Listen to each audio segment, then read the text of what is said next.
कडून आलेले आहे, तुम्हाला वापरची गरज आहे। मोफत पदर सेवा, मोफत वास सेवा, माऊली माऊली माऊली या।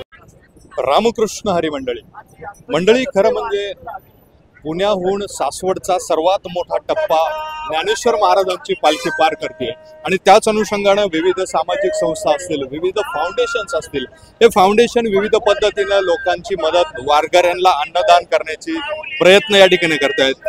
नॉलेज ट्रेड फाउंडेशनचे अनेक कार्यकर्ते गेली 3 ते 4 वर्षांपासून जे आहेत ते वारकऱ्यांना अन्नदान करतात आणि इतर सामाजिक कार्यक्रमही राबवतात। आपल्यासोबत नॉलेज ट्रेड फाउंडेशनचे कार्यकर्ते आहेत।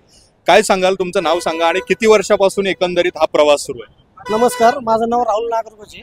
नॉलेज ट्रेड फाउंडेशन हे गेले 4 वर्षापासून वारकऱ्यांची सेवा असेल, त्यानंतर जे समाजामध्ये गरीब विद्यार्थ्यांना वह्या पुस्तकं वाटप करतो आपण, त्यानंतर त्यांना गणवेश देतो, त्यानंतर आपण वृक्षारोपण करतो आणि अजून आपण विविध प्रकारचे महिलांसाठी सक्षमीकरणासाठी पण कार्यक्रम घेत असतो। त्यानंतर आपण रक्तदान शिबिर सुद्धा करतो आणि अशीच अविरत सेवा ही चालू आहे पांडुरंगांच्या कृपेने आणि अशीच चालू राहू हीच परमेश्वराला मी प्रार्थना करतो। संत ज्ञानेश्वर महाराजांचा पालखी सोहळा आज सासवडमध्ये येतोय। एकंदरीत आतापर्यंत किती वारकऱ्यांनी लाभ घेतला असेल? अजून पुढचं नियोजन कसं असणार? आतापर्यंत साधारण 1,500 हजार वारकऱ्यांनी लाभ घेतलेला असेल आणि आपलं जवळपास 700 ते 800 किलो खिचडीचं वाटप आहे आता।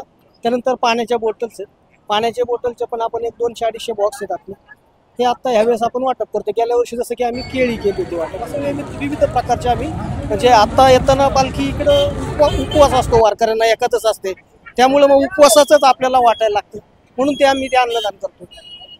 वारकऱ्यांचा एकंदरीत कसा प्रतिसाद मिळतोय? वारकऱ्यांचं कसं म्हणणं येतंय आणि विठ्ठलाच्या चरणी काय मागणं करा? खूप छान वारकऱ्यांचा प्रतिसाद आहे आणि विठ्ठलाच्या चरणी एकच मी मागल की ही जी सेवा आम्ही आमच्या फाउंडेशन मार्फत करतोय ही कायमस्वरूपी आमच्या हातून घडावी, हीच विठ्ठलाच्या चरणी आमची प्रार्थना राहील। नक्कीच गेली 3 ते 4 वर्ष हे सामाजिक फाउंडेशन जे आहे हे सोशल वर्क करण्याचं काम करत आहे। सोशल वर्कच्या माध्यमातून जे आहे ते अनेक सामाजिक उपक्रम राबवत आहे। पालखीमध्येही असेच सामाजिक उपक्रम हे सोशल फाउंडेशन राबवते। आज सासवडमध्ये त्यांनी फराळाचं, केळीचं, त्यासोबतच पाण्याचं वाटप केलेलं आहे। मनपूर्वक धन्यवाद।